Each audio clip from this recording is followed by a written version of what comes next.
Hola, buenas tardes, bienvenidos de nuevo a mi canal. Bueno, pues hoy os voy a traer un caso, la verdad que también bastante delendable, pero sobre todo que se caracteriza por eso que a mí me da tanta rabia y que me produce esa tensión, esa impotencia y al igual que a mí, por supuesto, ni que decir tiene a las víctimas y bueno, pues a la sociedad en general, ¿no? Porque hay cosas que, como digo yo, no se pueden permitir. El que nace psicópata es psicópata, pero el que se le permita que siga, digamos, de alguna manera delinquiendo, para mí a veces es lo más grave de todo. Y esto es lo que sobre todo, aparte de ser una cosa brutal, lo de este individuo, que era un psicópata sex de manual, bueno, es, porque todavía, pues lamentablemente sigue con vida, bueno, pues aparte de cometer, ya os digo, unos delitos salvajes, bueno, pues la justicia no hizo bien su trabajo, las autoridades no hicieron bien su trabajo, los funcionarios de prisión no hicieron bien su trabajo y entonces pues se sucedieron una serie de hechos que la verdad es para mear en 8 gotas. O sea, son cosas incomprensibles. Entonces vamos a hablar concretamente del llamado el depredador de Martorell. Concretamente el llamado Tomás Pardo Caro, que bueno, lo podéis ver en estas fotografías, que como siempre al final del vídeo lo que haré será mostraroslas de manera individual para que podáis ver mejor tanto al agresor como a las víctimas, incluso a la madre, y bueno, la hermana se ve solamente de espaldas, pero bueno, también es importante por una serie de hechos que comentaremos a continuación. Básicamente el caso de Tomás Pardo es uno de los sucesos criminales más conocidos, especialmente en Cataluña, por su violencia y sobre todo por la polémica, ya os digo, judicial que generó. A continuación, bueno, pues os voy a narrar los hechos, un poco desgranar el caso como hacemos siempre, de manera más o menos continua. Y comentaros, bueno, en primer lugar, este individuo malnacido, Tomás Pardo, pues nació en la localidad de Martorell y creció, parece ser, pues en un entorno familiar muy problemático. Su padre era alcohólico, la familia, digamos que vivía en condiciones muy precarias, hasta el punto de que de niño él y su hermana tenían, parece ser, que ir a pedir comida fiada en tiendas del barrio. Y eso, bueno, hace que con el tiempo se convierta en un adulto aparentemente educado y sociable, lo que hizo que muchos vecinos evidentemente pues no sospecharan de su conducta violenta, no, lo siguiente, porque lo que hace este individuo es brutal, ¿no? Concretamente, la madrugada del 31 de octubre del 2002 comenzó la serie de ataques que ya os digo lo convertirían como el conocido depredador obvio de Martorell. Aquella noche salió literalmente a buscar víctimas en zonas industriales y poco transitadas entre Martorell y otras localidades cercanas como Abrera, por ejemplo, que es donde ocurre la primera ocasión, la primera agresión. Allí literalmente, bueno, pues con el coche comienza a seguir a una mujer, esta mujer se da cuenta, tiene un poco de miedo y demás, total, que en un momento dado, cuando llegan a un parking, pues aparca justo al lado del coche de ella y la intercepta a esta mujer llamada Montserrat, que se dirigía a trabajar.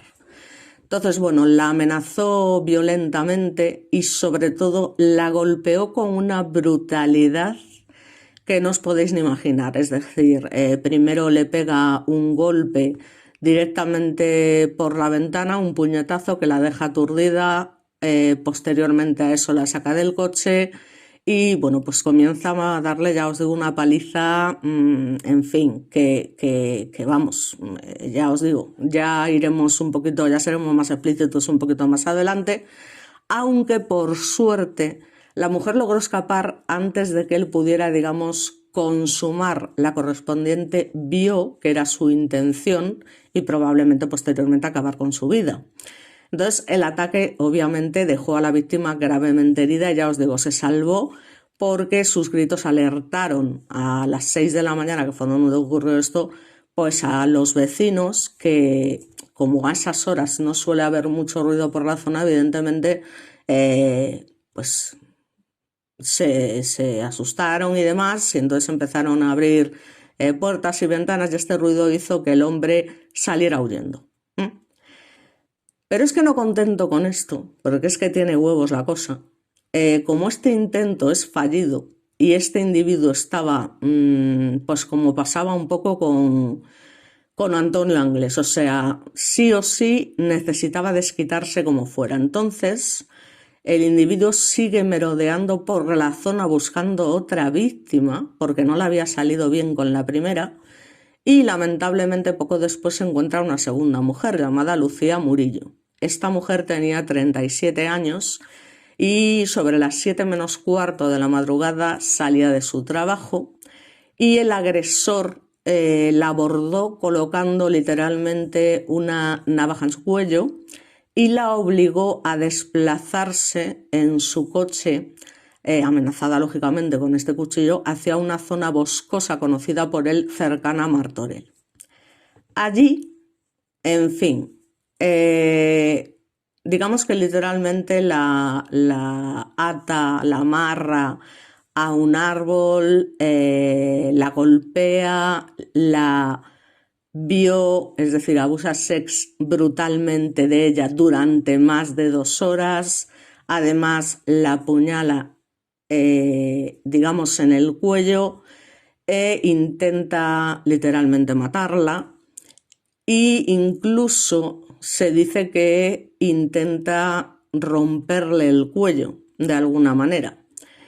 El caso es que la mujer, imaginaos en las condiciones en las que había quedado tras recibir una puñalada, digamos, en el cuello, y esa brutal agresión sex de más de 2 horas, más las palizas y los golpes que le dio.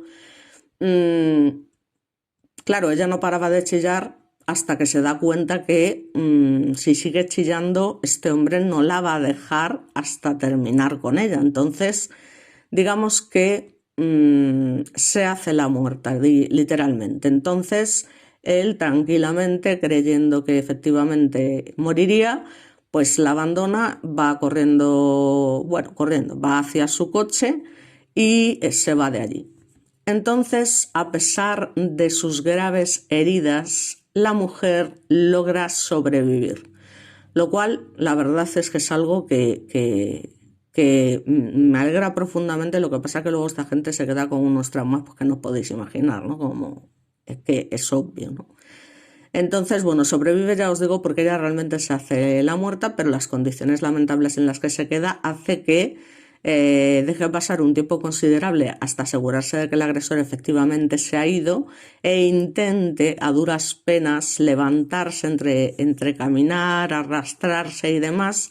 Y a pesar de ser vista por varias personas allí en la zona boscosa y demás, como que nadie le presta atención. O sea, ella pide ayuda y la gente, esta sociedad deplorable en la que vivimos, que de verdad es incomprensible, es que no le presta socorro. O sea, la mujer se ve obligada a caminar en las condiciones lamentables en las que iba, prácticamente 3 kilómetros, hasta que por fin encuentra a un piadoso que para el coche y la recoge y por supuesto la lleva inmediatamente al hospital al ver que la mujer está gravemente herida. Es decir, lo que yo no me puedo explicar sinceramente es, y me aborrece ese comportamiento del ser humano, de que haya gente que esté viendo a una mujer en esas condiciones y sean incapaces de echarle una mano, cuando se ve perfectamente que está eso, o sea, que está muy mal y que alguien la ha agredido. Pues no, o sea, la gente es la hostia, o sea, da pena pensar la sociedad que hemos creado. Me vais a perdonar, pero es la realidad.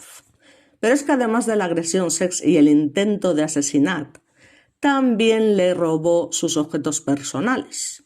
Es decir, de hecho es la causa, o digamos, es la excusa que él pone en un principio cuando la ata al árbol. No, si yo lo que quiero es robarte y tal y cual, que me des el pin de tus tarjetas, no sé qué. Y bueno, ella se los da en un principio sin esperar lo que iba a pasar después. Entonces los hechos causaron, como os podéis imaginar, gran alarma social en la zona por la extrema violencia del ataque. ¿Os dais cuenta de lo contradictorio que al final es todo esto? O sea, sí, mucha alarma social y mucho todo lo que tú quieras por la extrema violencia del ataque, pero el caso es que todas las personas que la vieron en ese momento es que directamente pasaron de ella, o sea, es que no la ayudaron. Entonces es esta doble moral que tiene la sociedad que a mí me repugna, pero tremendamente. O sea, gran alarma social, pero oye, que te has encontrado con ella, has sido incapaz de echarle una mano, que ha tenido que andar la mujer en unas condiciones lamentables 3 kilómetros hasta que alguien se digna ayudarla. Hombre, por favor. Es que son cosas ya que te ponen del hígado, sinceramente. A mí es que estas cosas me revientan, porque no sé cómo es posible que hayamos llegado a ese punto de pasar de todo de esta forma. El caso es que tras la investigación policial y debido a que se había producido un robo y evidentemente este hombre utilizó la tarjeta de la que había obtenido el PIN, pues la policía logra, saca 300 euros en un cajero determinado y logra detener a este malnacido. Entonces, durante la instrucción del caso, el perverso este permaneció en prisión preventiva durante 2 años, que es lo normal por ley. Pero ¿qué pasa? Pues que aquí se produce el primer, para mí, grave error judicial. Es decir, la Fiscalía, cuando pasa este plazo y todavía no se ha fijado la fecha del juicio para que esta persona no salga a la calle, lo que tiene que hacer es solicitar, digamos, una prórroga de esa prisión preventiva, que en este caso sería de 2 años más. Pues parece ser, aquí no está muy claro, que o bien la Fiscalía no la solicitó a tiempo, o bien que sí que lo hizo, pero el juez no la recibió, supuestamente por un error informático. En fin, me da igual una que otra. O sea, también que el fiscal espere al último momento, me vais a perdonar, para pedir la prórroga, en fin, estas cosas tienen que ser previsores y tienen que tener cierta eficacia. O sea, lo que no puede ser es que esperes al último día para solicitar la prórroga, ¿vale? Entonces, claro, aquí ya estamos ante el primer error, para mí grave, no, lo siguiente, porque esto causa, y aquí agarraron los machos, que el acusado fuese puesto en libertad antes del juicio. Es decir, que aunque se tenía que presentar todos los días, lo típico allí, a firmar y patatín y patatán, este fallo genera una gran polémica y evidentemente obliga a adoptar medidas de protección para las víctimas. Es decir, es tanta la presión mediática, que es que además este es el único motivo por el que se hacen las cosas, por la presión mediática. Si no llega a ser por eso, pues ahí deja a las víctimas otra vez en peligro, aterradas de que este señor volviese a estar en la calle hasta saber cuándo se iba a celebrar el juicio, todo porque la justicia fue totalmente inepta, como ocurre en muchas ocasiones, especialmente aquí en España. Es algo alucinante. Entonces, bueno, pues la protección que le dan a las víctimas también es un poco irrisoria, porque se supone que les ponen, pues, a unos guardias civiles que las vigilan las 24 horas del día, pero realmente no es exactamente así. Es decir, es, bueno, en el momento que vayáis a hacer cualquier cosa, vayáis a salir de casa o lo que sea, nos llamáis y nosotros vamos, bueno, pues de paisano, acompañándoos en todo momento para que no os pueda agredir. Imaginaos un poco la situación, o sea, no, es que voy a ir a la tienda de al lado a comprar 1 kilo de naranjas. Pues entonces la Guardia Civil va allí, o sea, es que es de coña, no es como vemos en las películas o en las series de FBI y demás, que está el coche allí las 24 horas, no. Tenían que avisarlos previamente las víctimas de que iban a salir para que se presenciaran allí. O sea, esto ya es también, bueno, en fin, la gota que colma el vaso. Finalmente, en el año 2005, que parece que no, pero es mucho tiempo, sobre todo para las víctimas, la Audiencia de Barcelona celebra el juicio y el tribunal consideró probado, solo faltaría, que Tomás Pardo había cometido intento de homicidio, detención ilegal, robo con violencia y lesiones a la otra mujer llamada Monse, la primera agredida en Abrera, que se salvó literalmente por los pelos, es decir, por este ruido que se hace a las 6 de la mañana y que hace que los vecinos reaccionen, hagan ruidos y el hombre se asuste. Bueno, se asuste. Yo no creo que esta gente se asuste. O sea, básicamente huye pues para que no lo pillen. Entonces, bueno, una vez celebrado el juicio, evidentemente pues es condenado y muy poco me parece para la barbaridad que cometió a 26 años de prisión. Bien, entonces este individuo ingresa a prisión para cumplir la pena y durante años pues permanece encarcelado en distintos centros penitenciarios catalanes. Y la cuestión es que está muy bien visto en la cárcel, tiene un buen trabajo donde gana uno de los que más gana de la cárcel, los funcionarios empatizan con él, le dan una serie de beneficios, porque ya sabéis que esta gente realmente cuando llega a la cárcel lo suyo es que se aplique la ley carcelaria, ¿no? De alguna manera. Pero en este caso pues no fue así. Porque ya os digo, simpatiza con los funcionarios, el tío se hace colega, yo es que alucino con estos funcionarios, en fin, como sabiendo lo que ha hecho una persona, pueden darle ciertos beneficios y entonces llega un momento que con el tiempo comienza a solicitar lo típico, permisos penitenciarios, ¿no? Y además parece ser que participó en programas de rehabilitación para agresores sex. Y la verdad es que los primeros permisos le fueron negados, en este caso por la juez del caso, durante una y otra vez, pero bueno, finalmente el abogado, bueno, pues dice que no, que ya lleva 13 años en prisión, que tiene derecho, que tiene que salir y tal, por lo menos una salida de 2 o 3 días y demás, y entonces finalmente obtuvo permisos de corta duración. Ya me dirás tú, un señor que está condenado a tan solo 26 años de prisión por la salvajada que ha hecho con estas dos mujeres, especialmente con Lucía, me vais a perdonar, pero es que tela marinera, una agresión si es de 2 horas, yo no quiero ni imaginar el sufrimiento de esa mujer y lo que está pasando todavía a día de hoy. Y la brutal paliza que le da a la otra, que ya os digo, por los pelos se salvaron las dos, porque después de darte una puñalada en el cuello, lo más normal, que es lo que pensó además, es que hubiese fallecido, pero bueno, por suerte no tocó en ningún, bueno, pues parece ser que de casualidad, en ninguna zona mortal de necesidad y consigue la mujer, ya os digo, salvarse de esa manera.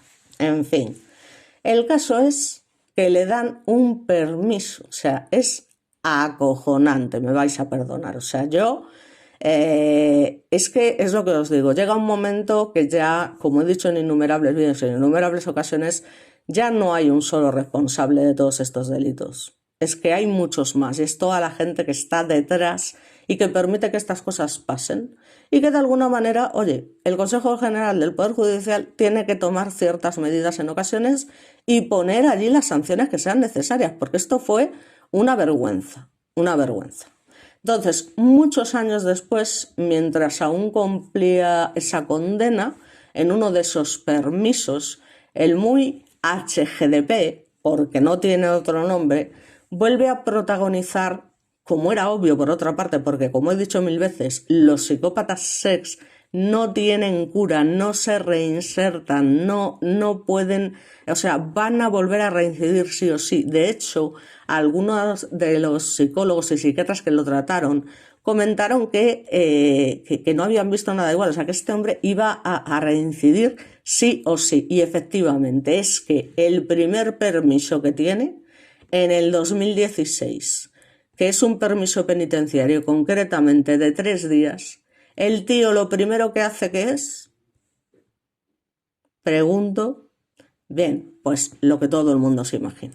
Abordó a una mujer de 52 años en Igualada, la obligó a conducir con una navaja en el cuello hasta una zona boscosa de Castellbisbal, donde la vio repetidamente y además la apuñaló varias veces en el cuerpo, especialmente en el cuello, y después la arroja por un terraplén y la deja allí abandonada, otra vez creyendo que había muerto, porque en este caso le da varias puñaladas, porque como la otra había sobrevivido, dice, bueno, pues para asegurarme de que se muere y no me pueda denunciar, pues lo que voy a hacer es todavía ser más brutal. Pero la víctima también, milagrosamente, porque esto es un caso que no deja de llamar también la atención, porque ninguna de las 3 víctimas fallece. Por suerte, ninguna de las 3 víctimas fallece, pero no será desde luego porque este individuo no lo intenta. Entonces, la víctima logra sobrevivir y alertar a la policía, parece ser que a través del posicionamiento del móvil. Pero imaginaos en qué situación se tuvieron que encontrar a esa pobre mujer. Tras la investigación, fue detenido de nuevo por los Mossos d'Esquadra y en el juicio por estos hechos, pues tranquilamente reconoció el secuestro, la agresión sex y el intento de asesinato, con lo cual en este caso la Fiscalía solicitó una pena ya muy elevada debido a la reincidencia y a la gravedad del ataque. Y aquí me vais a perdonar, pero yo también aplicaría, ya os digo, una sanción. Yo no sé de qué tipo se pueden aplicar al fiscal que en su día no entregó en el momento oportuno ese para que, bueno, no saliera en prisión provisional, y aquellas personas que permitieron que un reincidente psicópata desde esta calaña salga a la calle de permiso. Porque al final el daño que se ha causado a esta víctima no es solamente responsabilidad de este individuo. No lo es. Es de las personas que permiten que este tipo de gente se tome permisos, cuando ya se sabe que es que lo primero que hacen al salir, igual que le pasa a los pederastas y a los pedófilos, que es para de verdad, o sea, es que no quiero decir cosas demasiado bestiales porque luego pasa lo que pasa, pero es que de verdad yo, es que me tiro por un puente. O sea, es una cosa de decir, manda huevos que se permitan estas cosas. Yo ya os digo, inexplicable. Entonces la cuestión es que sí, la pena muy elevada y efectivamente por el ataque del 2016 es condenado a 70 años de prisión. Bien, o sea, la sentencia me parece cojonuda. 70 años de prisión son muchos años, siempre y cuando se cumplan y demás. Estamos hablando de que el individuo ya tenía unos 40 y pico cuando realiza la segunda agresión, después de salir con ese permiso penitenciario, lo que consolidó su imagen pública como uno de los agresores reincidentes más conocidos de Cataluña y también en general a nivel nacional. El caso, ya os digo, generó un intenso debate, porque es que es imposible que no fuese así, sobre el sistema penitenciario español, especialmente sobre esa concesión de permisos a delincuentes violentos, y las víctimas denunciaron fallos judiciales y administrativos que, en su opinión, permitieron que la agresión volviera a atacar. O sea, es que esto es obvio, o sea, es que incluso una de ellas se personó para hablar con el juez y bueno, en fin, parece ser que fue vergonzoso, que la trató como si fuese una cosa, bueno, no sé, que ha sido un error informático y además está arrepentido, patatín, patatán, en fin, lo que hay que oír. Vamos a hablar un poco de cuál era el perfil psicológico, el modus operandi un poco que tenía este individuo, que bueno, básicamente ya lo hemos descrito, básicamente para entender cómo actuaba y cómo evolucionó su conducta criminal. Como os comento, es verdad que su entorno familiar, bueno, pues había sido muy deteriorado, cosa que ya sabemos que al final termina influyendo en este tipo de individuos, pero en ningún momento justificarlos, cuidado, que es lo que digo siempre. Y bueno, pues según diversos testimonios recogidos durante ambos procesos judiciales, describían que desde joven, a pesar de esa apariencia que él daba, realmente tenía una personalidad agresiva y conflictiva, aunque, como os comento, en su vida adulta aprende a mostrarse educado y tranquilo ante otras personas. Ese contraste entre apariencia normal y conducta extremadamente violenta es uno de los rasgos que los investigadores más destacaron. En público, como pasa con los psicópatas, es que es algo normal. Podía parecer un hombre corriente, pero en privado desarrollaba fantasías violentas y sex muy intensas, y tan intensas para estar 2 horas agrediendo a una mujer, tela, ¿eh? Durante los interrogatorios y posteriormente en los juicios se conocieron además frases que él mismo había pronunciado antes de atacar, entre ellas amenazas directas a las víctimas indicando lo que les iba a hacer, que primero las vio y que luego las mataría. En fin, el terror que tenían que sentir esas pobres mujeres ante semejante individuo. Así que su forma de actuar seguía un patrón bastante claro. El tío salía, era un cazador. Salía de noche o de madrugada y buscaba zonas industriales o áreas aisladas, como depredador que era, donde las mujeres caminaban solas al ir o volver del trabajo o por el motivo que fuese, es que eso da igual. Elegía, por supuesto, lugares con poca iluminación o tránsito, lo que reducía el riesgo de testigos. Y una vez identificada la víctima, una vez elegida, se acechaba por detrás o de forma repentina y la amenazaba con una navaja. Después la obligaba a desplazarse hacia una zona más apartada, ya os digo, normalmente en su propio coche. Daros cuenta que están siendo amenazadas con un cuchillo, entonces haces lo que te dicen, ¿no? Bosques, descampados o digamos caminos poco transitados donde cometía esas brutales agresión sex, porque es que ni siquiera era una agresión sex normal. O sea, no es normal que un tío se tire 2 horas agrediéndose a una persona. O sea, no me lo quiero ni imaginar. ¡Qué horror! ¡Qué horror! Lo que se le pasaría a esas mujeres por la cabeza. Traslavió en varios casos, en todos menos en la primera, porque digamos que lo pillaron infragante y se tuvo que ir corriendo, pero intentó asesinar a las víctimas, además con un cuchillo para evitar que lo denunciaran.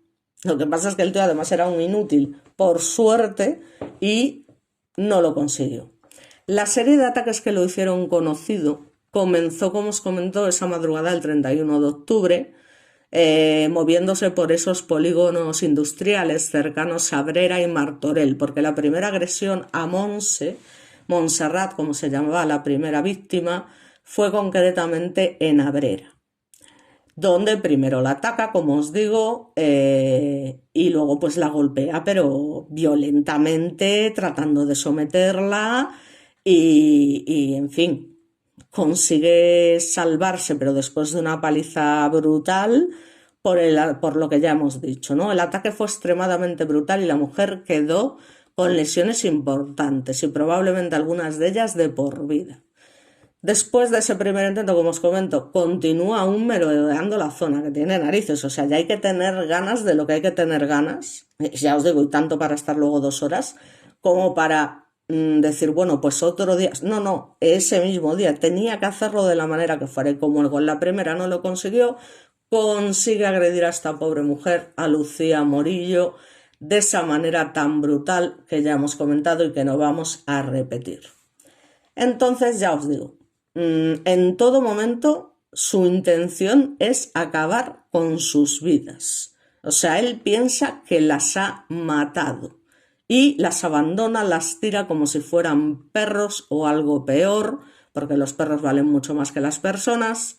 Las tira ahí de cualquier manera en una zanja y demás, y como comento, pues tienen suerte, entre comillas, porque su vida no ha debido ser nada fácil.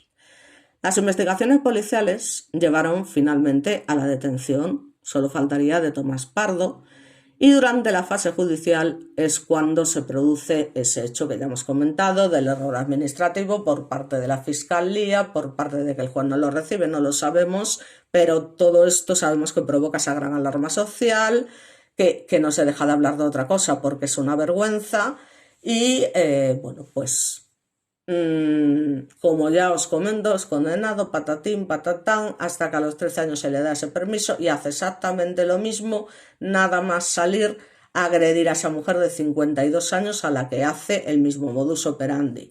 Lo típico, con una navaja o cuchillo, llamadlo como queráis, la obliga a conducir su propio coche durante varios kilómetros, ya os digo, hacia esas zonas boscosas, que era su modus operandi, donde la veo, ya os digo, repetidamente, la apuña, en fin, la arroja en terrabet, patatín, patatán, lo que ya hemos comentado, y milagrosamente, pues sobrevive, ya os digo, pide ayuda y rápidamente, como os comento, se identifica a este agresor reincidente, que no se puede reinsertar. A ver si le queda claro ya a la justicia que hay perfiles que no son reinsertables, que sois tan culpables como él por permitir estas cosas, que hay víctimas, hay muchas personas que no deberían estar muertas, que no deberían haber sufrido todas estas agresiones si hubieseis hecho bien vuestro trabajo. Y es que esto es así. Y me vais a perdonar que lo diga de esta manera, pero es que es para indignarse, pero bien. ¿Vale? Entonces sí, luego ya es detenido, no sé qué, reincidencias, en total, 70 años de prisión, perfecto. Entonces, bueno, pues lógicamente, pues surge el típico debate sobre esa concesión de permisos a este tipo de delincuentes violentos y, de hecho, hubo muchas voces que cuestionaron si el sistema de evaluación del riesgo había fallado, que es que no, eso no es algo cuestionable, o sea, está claro que había fallado al permitir que este individuo salga con esos antecedentes que tiene tan graves. Entonces, bueno, actualmente el HDP pues continúa en prisión y espero que eternamente, y que parece ser que ahora lo está pasando bastante mal, y de hecho solamente hay que ver las imágenes que tiene actualmente, que en fin, pero bueno, es que es lo mínimo que se merece. Quiero decir que es que cualquier cosa mala que le puedas hacer a este que me trae bastante al pairo, es más, que se lo merece. O sea, cualquier cosa que le puedas dar, se lo merece.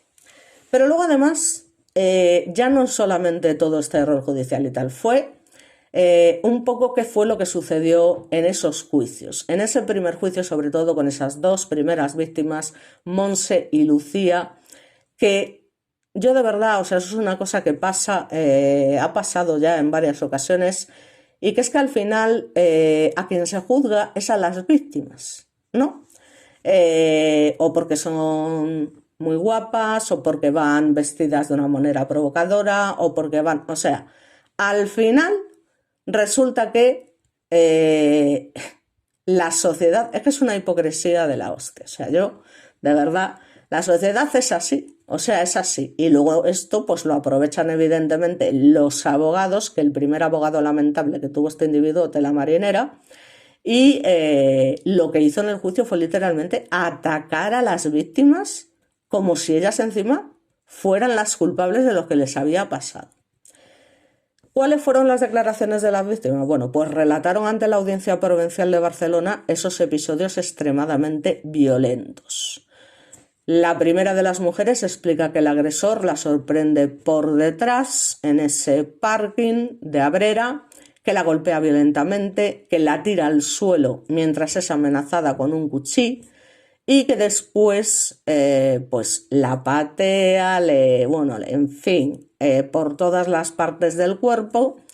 De hecho, mantiene que durante el ataque creyó, obviamente, que iba a morir, y declaró que solo pudo escapar al chillar y conseguir que algún vecino hiciese algún ruido que hizo que el agresor ya os digo, se espantara y demás. La segunda víctima del ataque, Lucía Murillo, que fue la que se llevó, entre comillas, porque es que realmente hablar de que una se llevó la peor parte que otra es muy relativo, pero a ver, es que lo que le hizo a Lucía Murillo tiene tela, ¿eh? O sea, ella describe en el juicio que en fin, pues le coloca esa navaja en el cuello, la obliga a caminar hacia esa zona boscosa cerca de Martorell, y durante el trayecto además él le iba repitiendo, parece ser, amenazas constantes, Y ya cuando está en el bosque, en principio, ya os digo, la amarra a este árbol y le empieza a decir, no, mira, yo te voy a robar, patatín, patatán, no sé qué. La mujer, me imagino que en ese momento se tranquilizaría un poco y si yo te doy el pin, yo te doy la garra, yo te doy todo lo que quieras con tal de que me dejes en paz. Pero ¿cuál es su sorpresa cuando después de haberle dado el pin y haberle dado los bolsos y demás, el hombre con ese mismo cuchillo le quita la ropa literalmente y la vio, como os comento, durante ese prolongado tiempo y posteriormente le da esa puñalada en el cuello. En su testimonio, ella explicó que llegó a perder el conocimiento y obviamente pensó que no sobreviviría. Bueno, o sea, realmente más bien se hizo la muerta, pero sí que llegó algún momento, una vez que fue lanzada a una zanja porque él pensó que la había matado, pues que me imagino que esta mujer estaría un tiempo inconsciente y demás. O sea, no lo sé, pero desde luego con esa brutal agresión que habría sufrido, en fin. Entonces, años después, la víctima del ataque cometido durante ese permiso penitenciario del 2016 también prestó declaración, pero estaba tan aterrorizada que esta persona, de hecho es la única de la que no hay fotografías, porque lo hizo tras un biombo y demás. Es decir, la típica persona que es que no podía ni ver al agresor, estaba aterrorizada y contó que fue interceptada en Igualada cuando parece ser que se dirigía a su coche, que la obligó a conducir durante varios kilómetros bajo amenaza, ya os digo, como siempre, de cuchillo, hasta una zona aislada, ya os digo, cerca de Castellbilbal, parece ser, y allí lo mismo que con Lucía. Esvió repetidamente y además apuñala varias veces y básicamente, ya os digo, se queda pues eso, inconsciente y demás, y sobrevive pero de puta casualidad. O sea, yo me pregunto realmente, o sea, dentro de lo malo, la suerte que tuvieron dentro de lo malo malísimo, si se puede llamar suerte, el hecho de sobrevivir a semejante ataque. Pero claro, ¿cuál es el coste psicológico de estas cosas? Porque esto no se olvida en la vida y esto va a afectar a partir de este momento absolutamente a toda tu vida. O sea, a toda tu vida. No tengáis ninguna duda. Esa gente no lo supera jamás, este tipo de cosas.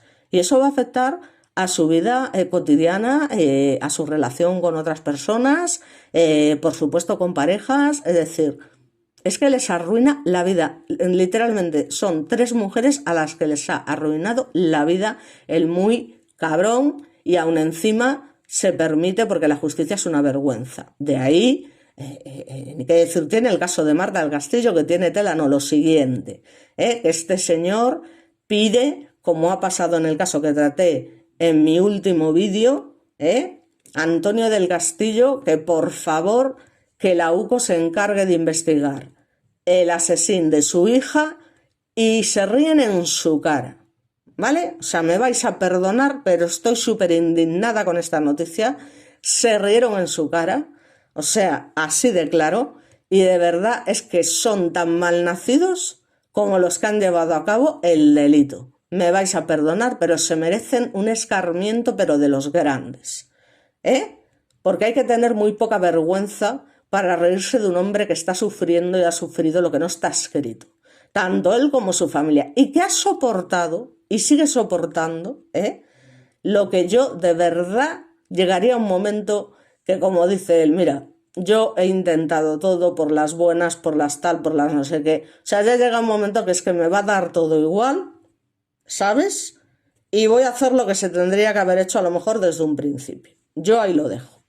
Entonces, bueno, pues ¿cómo resuelve el caso la policía? Pues en 2002, como lo hemos dicho, analizan los testimonios de las víctimas, las descripciones físicas del agresor, ese patrón de ataques en polígonos industriales, parkings y demás, y los restos biológicos encontrados en la escena, que son los que permiten identificar a Tomás Pardo Caro como sospechoso y, tras reunir pruebas suficientes, aparte de lo de ir a sacar dinero en un cajero, es detenido y puesto a disposición judicial. Y en el ataque de 2016 la investigación ya fue mucho más rápida, porque estamos hablando de que el agresor estaba en permiso penitenciario, con lo cual inmediatamente la policía revisa qué presos de perfil similar estaban fuera temporalmente e inmediatamente centraron las sospechas en Pardo y posteriormente se confirmaron mediante la declaración de la víctima y las pruebas forenses. Ya os digo, vio brutalmente y además, en fin, yo alucino.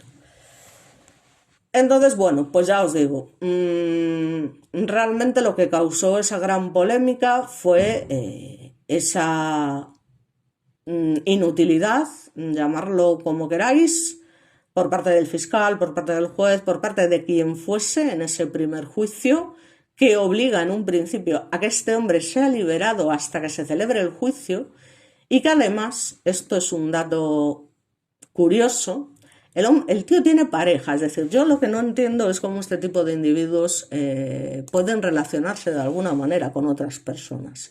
¿Y de qué manera la trataría? No lo sé. La cuestión es que tenía pareja y esta pareja lo acompañaba un día sí otro también allí al juzgado a firmar, ¿no? Que era a lo que habían llegado, que bueno, que se lo pueden saltar cuando quieran, de hecho muchas veces lo hacen. Pero bueno, él parece ser que se presentaba allí con su pareja, a la que además de que lo había ido a visitar en varios vis a vis, se había quedado además embarazada de este tipo. Yo es que me da algo, o sea, de verdad te lo digo. Estar con una persona así, o sea, ¿cómo es posible? Que alguien me lo explique.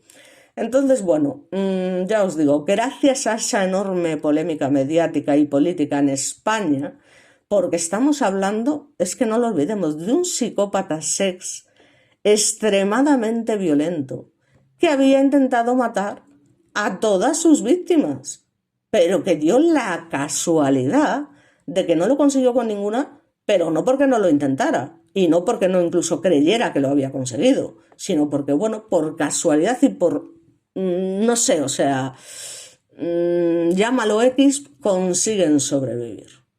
Entonces, claro, después de esto, que salga de un permiso y tal, es algo alucinante.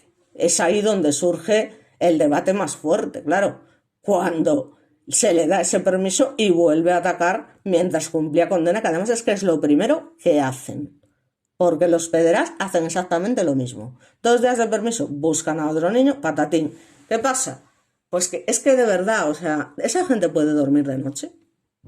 Esa gente que ha permitido que ese tipo de individuos reincidentes cometan otro delito, que haya otra víctima, ¿pueden dormir por las noches? Porque yo sinceramente te lo digo, o sea, no sé, o sea, yo misma me retiro, firmo mi despedida voluntaria por haber sido una inútil, o sea, porque es que sería un sinvivir para mí, o sea, decir, he dejado tal a un tío que a mí ya no se me ocurre, porque tal y como soy yo ya te digo que vamos, ni de coña, pero bueno, ¿qué pasa? O sea, pasa, y que aún encima, en el juicio, especialmente el abogado del individuo, eche la culpa a las víctimas por lo de siempre, porque seguimos con ese machismo, esa cultura machista de no, es que van provocando, que son no sé qué, que son no sé cuánto, pero ¿será posible? ¿Será posible que todavía haya que estar aguantando estas cosas? O sea, ya en el siglo XXI, o sea, me vais a perdonar, pero joder, es que ya todo tiene un límite. Es que son cosas, pues no, hay cosas que no cambian, que no cambian. Nos digo, no, las mujeres han conseguido. Una mierda han conseguido. Porque es que seguimos en las mismas. Al final, machistas y tal, que al final resulta que las culpables de la agresión son ellas. Hombre, no me jodas. Y el abogado este, vamos, es que, en fin, y luego ya veremos qué pasa con el abogado, porque es para allá alucinante. Entonces, bueno, la cuestión es que ya por fin, pues como lo primero que hace es lo que hace, pues se va a 70 años a prisión, a la que te den, que ahí te quedes y ahí te pudras, vamos, en el peor de los infiernos. ¿Qué quieres que te diga? Yo te lo voy a decir así. Resumen del caso. 2002, ataques violentos en Abrera y Martorell a Monse y a Lucía. En 2005, condenado a 26 años. Luego, un error judicial que permite a los 13 años de condena la liberación previa al juicio por fallo administrativo. En 2016, pues sale ese permiso de 3 días y vio e intenta asesinar en Igualada a esta tercera víctima y, por último, la condena posterior a 70 años de prisión. Pero bueno, el perfil criminológico del depredador de Martorell, porque al fin y al cabo, bueno, la criminología es lo mío y lo que realmente me importa, y me gusta ir un poquito más allá, pues digamos que los criminólogos lo clasificaron como un agresor sex depredador con violencia instrumental, es decir, alguien que usa la violencia extrema para dominar completamente a la víctima, cosa que no nos extraña. Los rasgos psicológicos principales, bueno, pues lo primero, una violencia extrema para controlar. Pardo utilizaba desde el primer momento amenazas de muerte y armas blancas. Esto no era improvisado porque era parte de su estrategia para asegurarse de que la víctima lo obedeciera.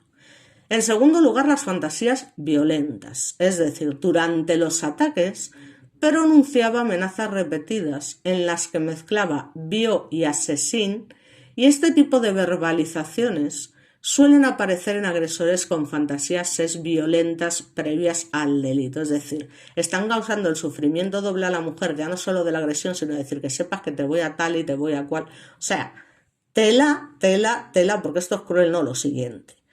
En tercer lugar, la capacidad de aparentar normalidad. En su entorno cotidiano en Martorell, muchas personas, ya os digo, lo describían como educado o tranquilo, lo cual es un rasgo que ya sabemos muy común en este tipo de psicópatas o agresores, depredadores, llamadlo como os dé la gana, me da igual, es la misma mierda y la misma basura, y mantienen una vida aparentemente normal, mientras por otra parte están planificando esos ataques tan brutales. En cuarto lugar, la escalada de violencia. Su conducta siguió una progresión típica en algunos delincuentes sex. Agresión inicial, viola con violencia, intento de asesín para eliminar testigos. Y esta escalada culminó años después con ese ataque que él creyó todavía más mortal durante ese permiso penitenciario. En quinto lugar está la elección estratégica de las víctimas. Estas personas no eligen a cualquiera, es decir, sus víctimas siempre tienen unas características similares, porque son unos cobardes de asquerosos. Entonces, son mujeres solas, que se desplazan al trabajo o al coche o a quedar con un amigo, en zonas industriales o aisladas, siempre de madrugada o por la noche, es decir, que busca deliberadamente la vulnerabilidad, que ya de por sí una mujer siempre va a ser vulnerable físicamente contra un hombre, ya lo he dicho en innumerables ocasiones, pero busca ya de forma deliberada esta vulnerabilidad. O sea, lamentable no, lo siguiente. Entonces, bueno, yo, ¿qué queréis que os diga? Es decir, al final estamos hablando de lo de siempre. Una persona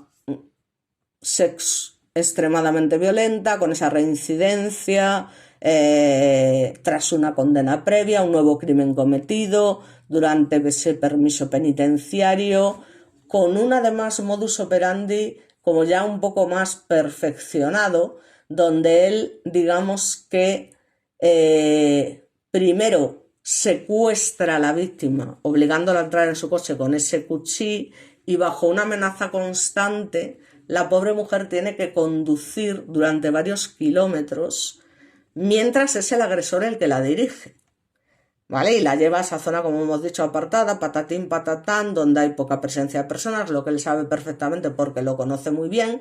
Allí lleva a cabo esa brutal agresión sex, porque una vez en esa zona, evidentemente, lo primero que hace es obligarla a salir del coche, y es cuando la agrede, ya os digo, repetidamente además, Y mientras esta agresión se está produciendo, como os digo, continúa el tío amenazándola de muerte, que ya hay que tener, en fin, poca de nada. Luego ese intento de asesino, o sea, que después de semejante brutalidad, el tío, ¡pum!, la intenta asesinar. Además, a lo bruto. Y la deja gravemente herida en un terraplén de cualquier manera, dándola por muerta. ¿Qué pasó? Pues que la mujer logra sobrevivir porque, como os comento, las puñaladas no afectaron a arterias vitales, permaneció consciente de alguna manera y consiguió, con el posicionamiento del móvil, que la lograran encontrar allí en esa zona perdida de la mano de Dios. Por eso, bueno, de Dios es una manera de hablar. Y su testimonio, por supuesto, fue clave para identificar al agresor, aunque ya era de cajón, o sea, era de cajón. Mismo modus operandi, no sé qué, está de permiso, qué casualidad.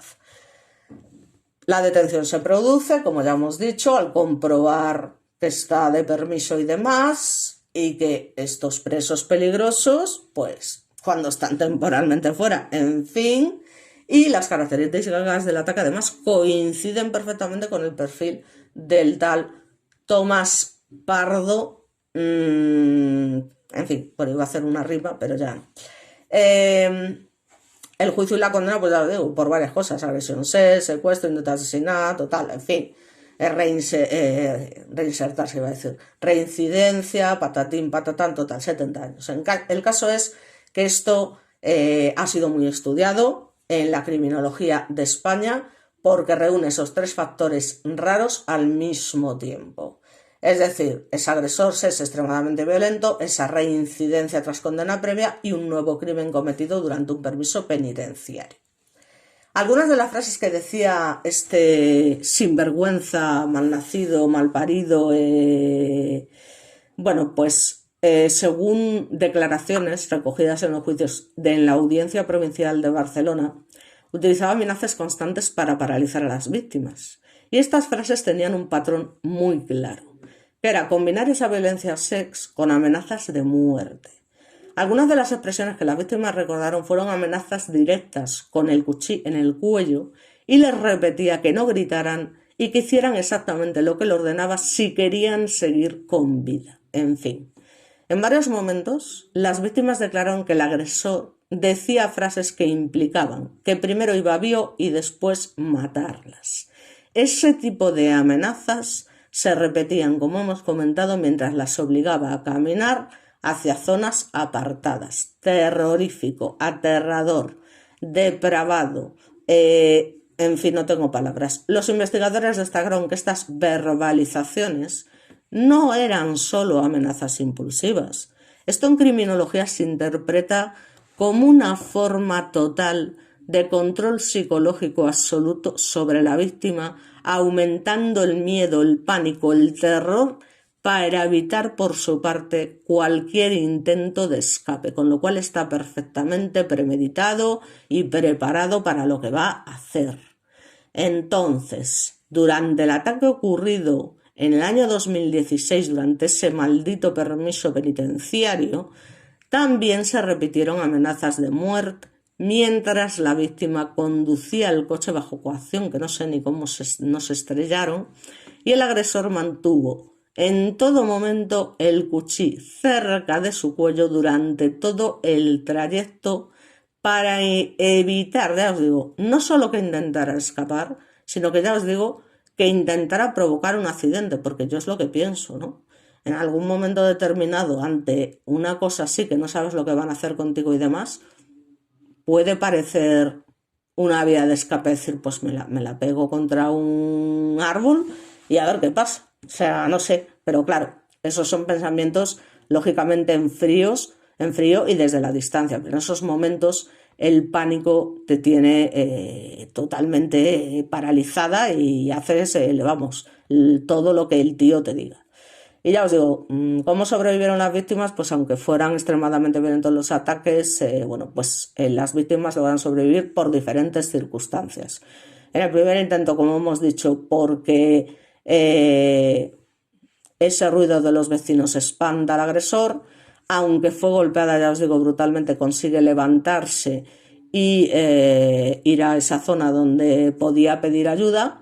Y ese escape impidió que el agresor consumara la vio en ese primer ataque, porque no tengáis ninguna duda que después de pegarle ese palizón, su intención era agredirla a sex, y además de qué manera, porque si a la otra estuvo 2 horas, en fin, o sea, a una mujer que está golpeada, medio consciente, medio inconsciente, en fin, que ya el primer golpe la dejó tonta, y luego allí en el suelo golpeándola, pim pam, en las costillas, en las patadas, o sea, en fin. La supervivencia de la víctima apuñada en 2002 en el cuello, que fue brutalmente vio y, en fin, bueno, pues sobrevivió pues por eso, porque las puñaladas no alcanzan órganos vitales, recibió asistencia médica relativamente rápido, porque daos cuenta de que la gente la veía y ala, y no la ayudaba, que tuvo que andar 3 kilómetros la mujer en esas condiciones. Y consiguió mantenerse consciente, al menos el tiempo suficiente para pedir ayuda y que por fin, ya os digo, alguien se apiadase de ella. Por favor, seamos humanos, seamos conscientes, seamos que vamos muy de buenas personas, muy de no sé qué. Y luego cuando pasan estas cosas y luego, ay, ay, lo que le han hecho, ay, qué sinvergüenza, ay, que no sé qué. Y estás allí y no la ayudas. O sea, ¿qué cojones me estáis contando? De verdad, ¿eh? O sea, yo... es que es para mear y no echar gota. Entonces, bueno, pues el agresor que ha muerto la abandona, lo que paradójicamente permite precisamente que pasase todo lo contrario y que sobreviviera. Y respecto al ataque del 2016, bueno, pues fue uno de los más violentos. Precisamente durante ese permiso penitenciario, imaginaos el hombre, un tío de estas características, después de 13 años sin poder llevar a cabo este tipo de fantasías violentas que tenía, pues salió de allí que debía tener los ojos ensangrentados, debía parecer, no sé, más un zombi que una persona, y después de secuestrar a la víctima allí en Igualada y llevarla a esa zona aislada, la vio brutalmente, la apuñaba varias veces, y dices, ostras, ¿cómo es posible que sobreviviese esta mujer de 52 años a semejante agresión? Pues o sea, por pura suerte, o sea, por pura casualidad, porque las heridas no cortaron arterias principales, aparte, además de haber sido brutales, además de haber sido varias. Sabemos que en el caso de Almonte, la pobre María recibió ciento, no sé cuántas, no recuerdo ahora, 147 o un montón, y la niña no falleció. Y de hecho se dice que si hubiese llegado en ese momento una ambulancia, le podrían haber salvado la vida. Con lo cual, no os creáis que es poco frecuente que cuando hay este tipo de ataques, sobre todo de apuñalamientos, las víctimas sobrevivan. De hecho, yo conozco un caso aquí en mi zona, concretamente de un señor que era camarero de un bar que conocíamos todos, al que íbamos frecuentemente, sobre todo cuando esto todavía no había crecido como ahora, y lo típico, un día de partido de fútbol, lo cual ya me parece lamentable, no lo siguiente, o sea, estas cosas ya son inexplicables, no son de retrasados, me vais a perdonar, pero hay que ser gilipollas para hacer cosas así. El caso es que el hombre pues había ganado su equipo, iba pues con su bandera, todo digno, patatín patatán, y tuvo la mala suerte de cruzarse con 3 nazis, podemos llamarlos entre comillas, que eran del equipo contrario, y que cuando lo vieron con la bandera y demás y tal, dijeron así, pues salieron del coche y entre los 3, mira qué valientes, pues apuñala al pobre hombre. Creo que habían sido 29 veces, una barbaridad, ¿no? Y eso pasó aquí, y eso que es un sitio también muy tranquilo y demás. Pero bueno, estas cosas de vez en cuando pasan y son así, tuvo esa mala suerte, y el hombre sobrevivió. El hombre sobrevivió y de hecho, al cabo de un año, año y medio, había vuelto ya a su puesto de trabajo y demás, pero que tela, ¿eh? Tela, tela, tela. Por eso os digo que lo del apuñalamiento también depende. A veces te dan una puñalada. Mira lo que le pasó a Sisi, la emperatriz. Le dan, ni siquiera era un puñal. O sea, pero le fue a dar justamente en el corazón. Y bastó un solo pinchazo en el corazón para que la mujer falleciese. Sin embargo, te pegan 100 y pico puñaladas no te dan en ninguna zona vital y sobrevives. No deja de ser científicamente llamativo lo vulnerables que somos y a la vez todo lo contrario. O sea, podemos morir así con un chasquido de los dedos o podemos sobrevivir a cosas impensables, ¿no? Yo es una cosa que también muchas veces me pregunto, digo, joder, manda narices tal, que tenga la mala suerte esta persona de que por un pinchazo así emperatriz y tal taca, y le va a dar en esa zona y tal, y luego es eso, una persona que recibe 147 puñaladas resulta que sobrevive. Pues hombre, no deja de llamar la atención. Yo desde luego me alegro muchísimo por todas aquellas personas que sobreviven, pero me da muchísima lástima, sinceramente, y no lo digo en sentido mal, al contrario, pero por lo que tienen que pasar, porque ya os digo, tiene que ser horrible. Entonces, bueno, pues en este caso ya os digo, ya sabemos por qué sobrevivió y demás, y, y básicamente fue esto lo que sucedió en estos casos. Ahora vamos a analizar un poquito más, no me voy a extender mucho más, pero esto sí que lo quiero comentar, los errores penitenciarios que permitieron ese permiso de 2016, ¿no? Cuando estaba cumpliendo esa condena de 26 años por los ataques perpetrados en 2002, digamos que el sistema penitenciario español, los presos pueden recibir permisos temporales de salida cuando cumplen, cuidado, ciertos requisitos. Los permisos suelen concederse cuando el preso ha cumplido, lo primero, una parte significativa de la condena. Tienen un buen comportamiento en prisión. Por lo visto, el de este era, bueno, todo el mundo hablaba maravillas de él, se había hecho íntimo amigo de los funcionarios y vamos, en fin. Participa en programas de reinserción y los informes técnicos, que ya me dirás tú quiénes fueron los que los realizaron, consideran que el riesgo es bajo, que está muy arrepentido, que no va a volver a reincidir. Me vais a perdonar, pero estos también había que decirles, mira, esto no es lo tuyo, dedícate a otra cosa. Entonces, llevaba años encarcelado, había participado en programas de tratamiento para agresores sex porque le interesaba dentro del sistema penitenciario, por tanto, los informes indicaron que mantenía buena conducta dentro del centro, por lo tanto, dan por hecho que esto también lo va a hacer fuera del centro. En fin, tócate los pies. Por esa razón recibe ese permiso de 3 días y después del nuevo ataque es cuando se provoca esa gran polémica porque muchos especialistas consideraron que esa evaluación del riesgo fue demasiado optimista. No, optimista y arriesgada e inepta y necia y vamos, y de una inutilidad pasmosa. ¿Vale? Esto lo añado yo porque está claro, o sea, porque aquí esto de hablar correctamente y demás, la moral y tal, por los huevos, porque aquí en quien hay que pensar es en las víctimas.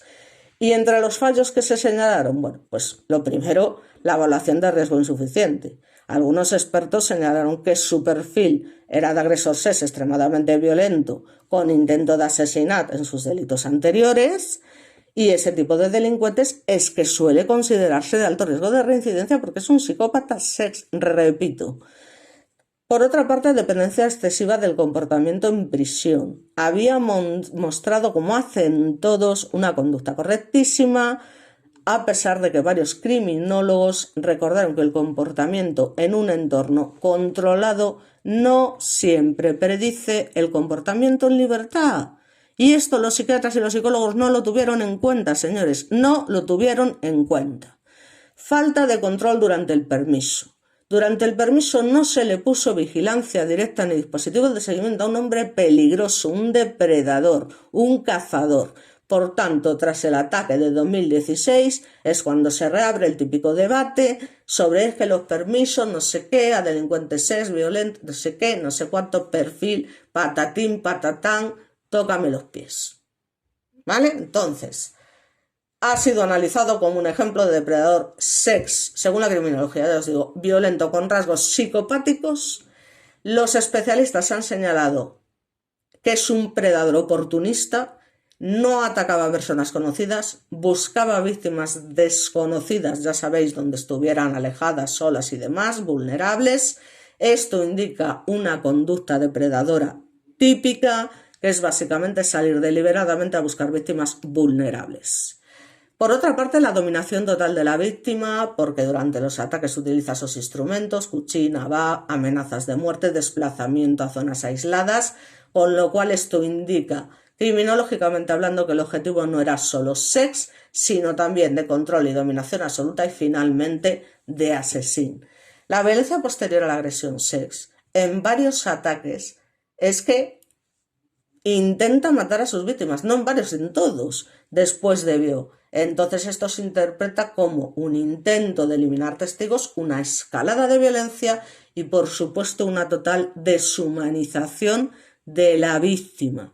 Aquí hablamos de una capacidad de doble vida, donde los vecinos de Martorell declararon que parecía una persona normal y esta capacidad, repito, de aparentar normalidad social es común, y tengamos cuidado con esto, en ciertos psicópatas violentos, agresores, depredadores. Luego esa reincidencia extrema, o sea, lo que hace que el caso sea especialmente estudiado es que tras cometer delitos muy graves en el año 2002 y ser condenado, vuelve a cometer un ataque muy similar en 2016, nada más salir, cuando ya el tío ha cumplido 40 y pico años. ¿Qué dices tú? Bueno, pues algo a lo mejor, pues no. Es más violento todavía. Entonces, la reincidencia en delitos violentos con intento de asesino es, entre comillas, que me vais a perdonar, pero yo no lo creo, estadísticamente poco frecuente. Por eso el caso tuvo tanta repercusión. De poco frecuente, los de mi madre. ¿Sabes lo que te digo? Entonces, el caso combina básicamente, pues 3 factores muy raros en criminología. Un agresor es extremadamente violento, un intento de asesino de las víctimas y una reincidencia grave tras años de prisión. Básicamente.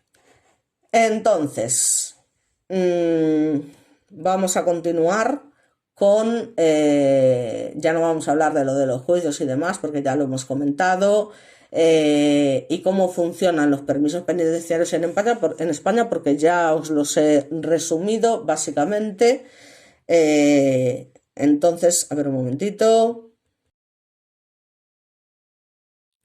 Bueno, disculpad por esa pequeña parada. Quería comentaros algo también bastante interesante que sucedió con este caso, interesante y a la vez polémico, por eso es uno de los casos más polémicos criminológicamente hablando de España, y es que la cosa no se queda solamente ahí, en todo lo que hemos contado, por si nos parecía poco. Y básicamente es que esto es para, ya os digo, o sea, prepararse para ya el colmo de los colmos, ¿no? Digamos que tras la primera condena contra Tomás Pardo, el caso siguió generando episodios polémicos, incluso ya fuera de lo que fueron los propios ataques de por sí. Y de hecho uno de los aspectos que más llamó la atención durante los años posteriores al juicio fue el conflicto que surgió alrededor de su defensa legal y de presiones relacionadas con el entorno familiar. Digamos que durante el proceso judicial celebrado en la Audiencia Provincial de Barcelona, aparecieron tensiones entre el acusado, su entorno y el desarrollo del caso. Y es en este contexto en el que se denuncian amenazas dirigidas a su propia hermana, a la que también desde los 15 años tenía aterrada por esas amenazas de que algún día iba a abusar sex de ella, que probablemente acabase matándola, en fin, una auténtica barbaridad. Esto la hermana en su momento, cuando es acusado por estos delitos, aprovecha la oportunidad para comentárselo a su madre, que decía, no, mi hijo es inocente, mi hijo no ha hecho nada, mi hijo no sé qué, lo defendía a muerte, por decirlo de alguna manera. Y cuando la hermana le cuenta esto, la madre, es decir, no solamente no la cree, sino que la dilapida de alguna manera, ¿no? Es decir, es como te han comido la cabeza, ¿cómo puedes hablar así de tu hermano si tu hermano no sé qué? Bueno, en fin, hay una foto de la señora por aquí también. En fin, la cuestión es que, pues son cosas que están relacionadas con cuestiones del procedimiento y con el entorno personal del acusado. A su hermana tiene narices. Según las informaciones además conocidas en el proceso, Esas amenazas generaron preocupación dentro del círculo familiar y también se incorporaron de alguna manera a las investigaciones paralelas relacionadas con el caso. Pero es que el episodio más grave, como he comentado antes por encima, pero quería incurrir más en esto porque me parece lamentable, no lo siguiente, fue posteriormente con uno de los abogados vinculados al entorno de la defensa. Digamos que este letrado, pues fue un sinvergüenza, ¿no? Lo siguiente, fue investigado por su participación en presiones y amenazas dirigidas a una testigo clave del caso. La investigación determinó que había intentado influir en la víctima para modificar su declaración o retirar acusaciones, lo que ya de por sí constituye un delito grave contra la administración de justicia. Aparte de esto, digamos que la táctica que utilizó para la defensa del desgraciado fue realmente pues una técnica totalmente lamentable, ¿no? Y es que básicamente, pues venía diciendo lo que os he dicho, que las víctimas que de alguna manera eran unas provocadoras, que eran demasiado guapas, que es normal, que de alguna manera, prácticamente venía diciendo que se merecían básicamente lo que les había pasado por todo este tema de que como eran demasiado guapas y iban bien vestidas y demás, pues que en fin, que eso es una excusa para que un tío de esta magnitud pueda hacer lo que le dé la gana. Como os podréis imaginar, me parece ya el colmo de los colmos que se utilice estos argumentos, ¿no? Entonces empezó a cuestionar, ya os digo, algunos elementos de las pruebas y matizar la responsabilidad de Pardo, buscando básicamente reducir la pena o plantear atenuantes, lo cual está muy bien siempre y cuando no estés humillando a las víctimas, haciéndolas parecer a ellas culpables. Porque ese fue uno de los pilares de la estrategia de este individuo, la credibilidad de las víctimas. El tío, con sus dos huevos bien gordos, cuestionó ciertos detalles de los relatos de las mujeres atacadas, planteando que algunas descripciones, atención, podían ser confusas por el estado de shock y las lesiones. Esto no significaba negar los hechos, pero sí intentar introducir dudas sobre la intención del homicidio y el alcance de las agresiones. Además, usó otro elemento central que fue la salud mental y emocional de Pardo. La defensa presentó informes sobre su infancia y entorno familiar, señalando la pobreza, el alcoholismo paterno y conflictos familiares graves, con la intención de mostrar que había factores que influían en su conducta y que podían considerarse como atenuantes parciales. En fin, lo que buscaba era que el tribunal considerara que algunos de sus actos podían tener relación con impulsos y contextos aprendidos en lugar de solo con una intención fría y calculada. Además, también insistió en que este malnacido Pardo había participado en programas penitenciarios y de rehabilitación. Y claro, ya con eso, todo perdonado, aquí no ha pasado nada, en fin, aunque en 2005 todavía no había cumplido gran parte de la condena.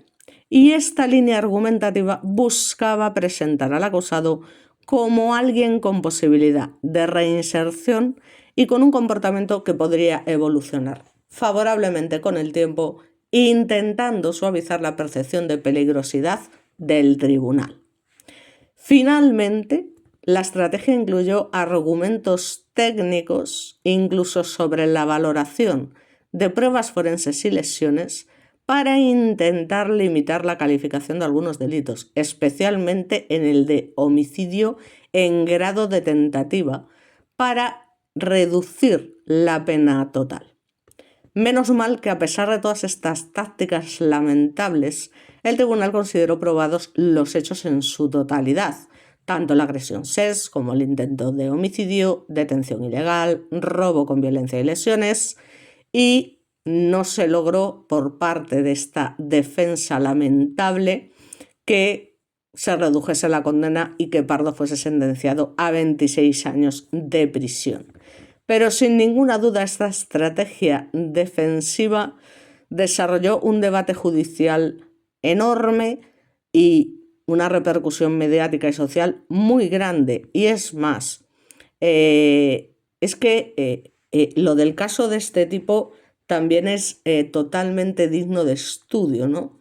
Lo del tema de este abogado, porque ya os digo, trató tan sumamente mal, fue tan machista, tan tajante, tal con las víctimas, que ellas mismas llegaron a decir que hubo momentos en que se sintieron tan sumamente humilladas que llegaron a arrepentirse de haber puesto las denuncias, que de haber sabido lo que iba a suceder y cómo las iban a hacer sentir. O sea, poneros de verdad en el lugar de estas personas y en la situación de este patético abogado que luego ya veremos además, porque ya os digo que la cosa no termina aquí, aparte de lo de la hermana que tiene narices, o sea, quiero decir que la cosa ya es grave de por sí y de hecho el abogado está cometiendo un delito en el momento que intenta manipular a una testigo para que beneficie al caso.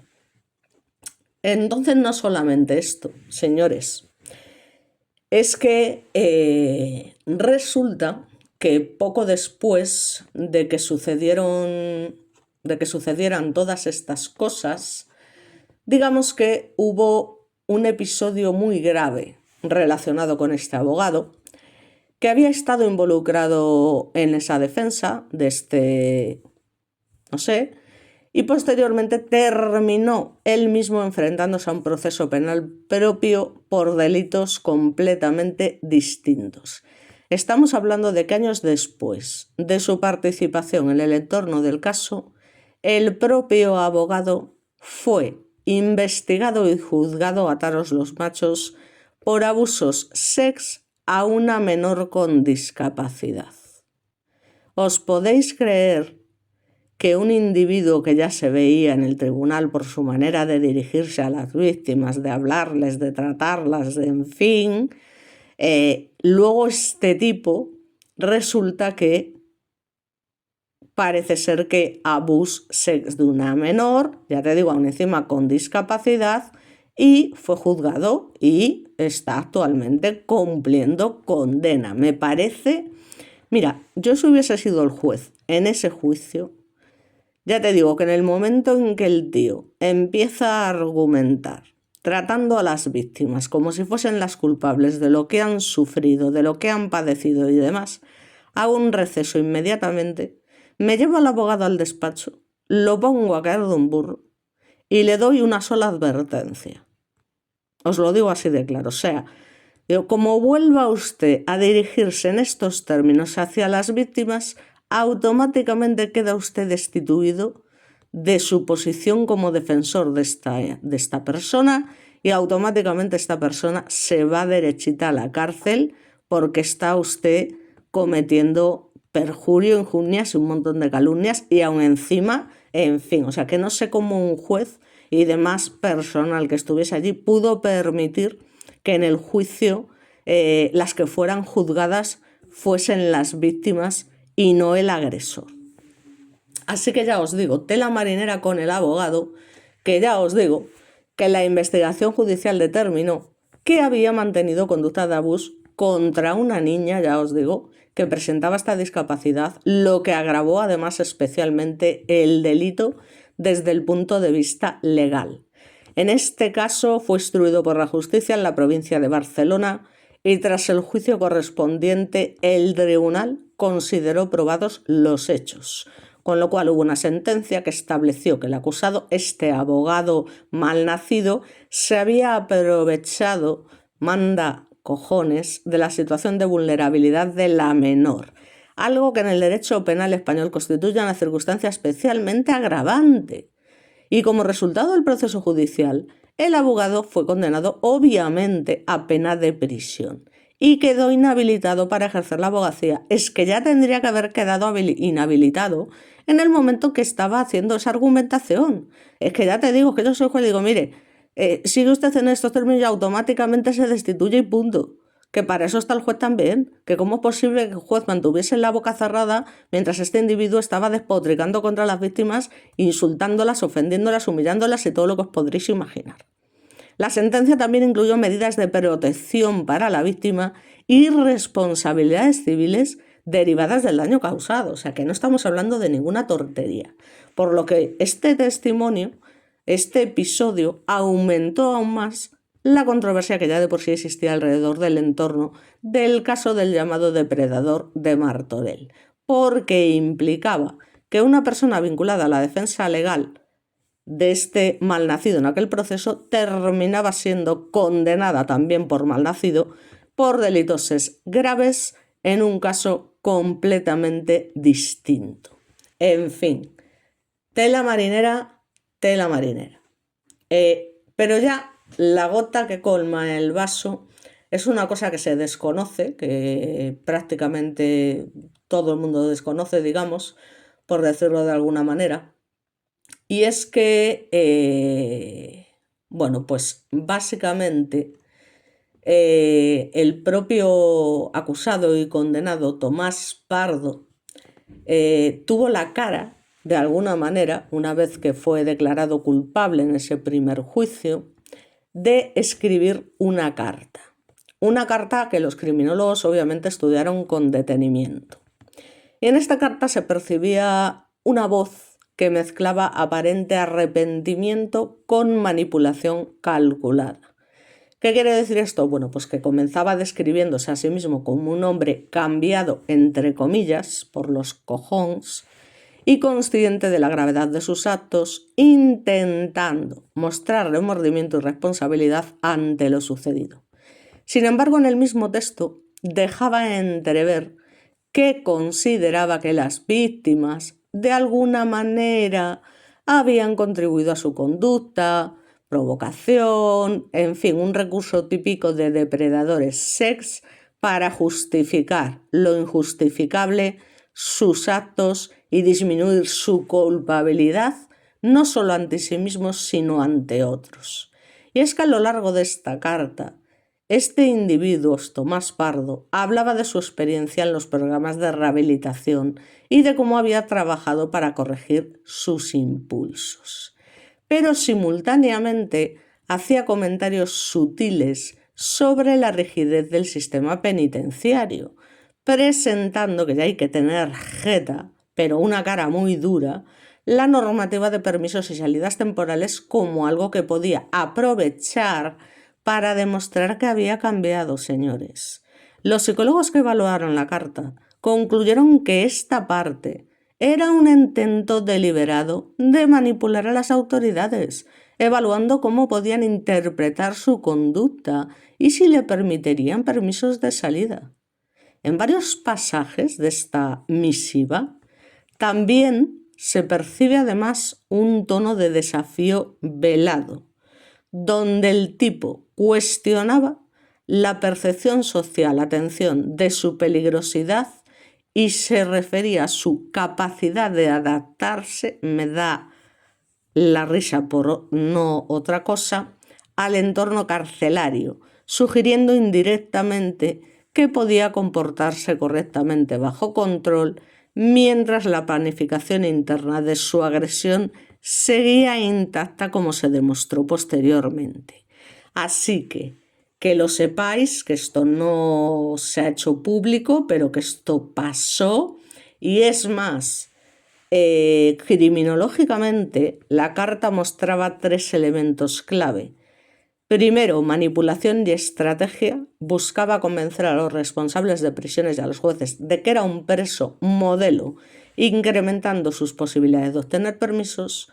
Segundo, justificación interna. Aunque mostraba arrepentimiento, me da la risa, de manera sutil, transfería responsabilidad, atención, a las víctimas o al destino de las víctimas, lo que refleja un patrón de depredador sex de manual, vamos, que minimiza su culpa atribuyéndola a las propias víctimas. Una vergüenza, no lo siguiente. Y luego, por último, la evaluación de riesgos y oportunidades. Esta carta revela que pensaba cuidadosamente en cómo explotar las normas penitenciarias para acceder a la libertad temporal. Un factor que lamentablemente y por ineptitud se confirmó en 2016 cuando se le da finalmente ese famoso permiso de salida y cuando vuelve a cometer ese otro crimen atroz atacando a otra víctima. Esta misiva es un ejemplo ya no de cómo los psiquiatras, los psicólogos, los funcionarios que dan buenos informes de la persona que está presa y demás, y los jueces, porque al final la jueza se vio obligada de alguna manera a darle este permiso por presión, ya os digo, por parte del abogado, porque parte de que todo el mundo decía que su comportamiento era excelente, que estaba arrepentido, que no sé qué, pues al final se vio obligada literalmente a darle este permiso. Pero en el caso de los criminólogos, esta misiva es un ejemplo de cómo se puede anticipar la probabilidad de reincidencia. Incluso en un texto que parece ser de arrepentimiento, se pueden identificar patrones de pensamiento que indican riesgo real y persistente de conducta violenta. Y para eso, pues, tienen que estar los expertos. No solamente unos pocos expertos y sobre todo colegas que son funcionarios que dicen sí, no es un preso modelo, patatín, patatán, hay que darle esa oportunidad, que si está arrepentido, que si no sé qué, y que aún encima el tío tiene la jeta y la cara dura de escribir esta carta, dejando caer como el que no quiere la cosa que sí, que él se arrepiente y demás, pero que claro, que es que también las víctimas, pues oye, hay que hacérselo mirar. Al igual que el abogado, menudos dos personajes lamentables, me vais a perdonar, y la justicia una auténtica basura. Eso es lo que hay en España y muchas otras cosas. Así que bueno, aquí ya sí que lo dejo para que veáis la telita que tiene este caso y por mi parte nada más. Espero que no se os haga demasiado largo el vídeo, que os guste lo que os he contado y por mi parte nada más. Nos vemos como siempre en el próximo vídeo. Un saludo para todos.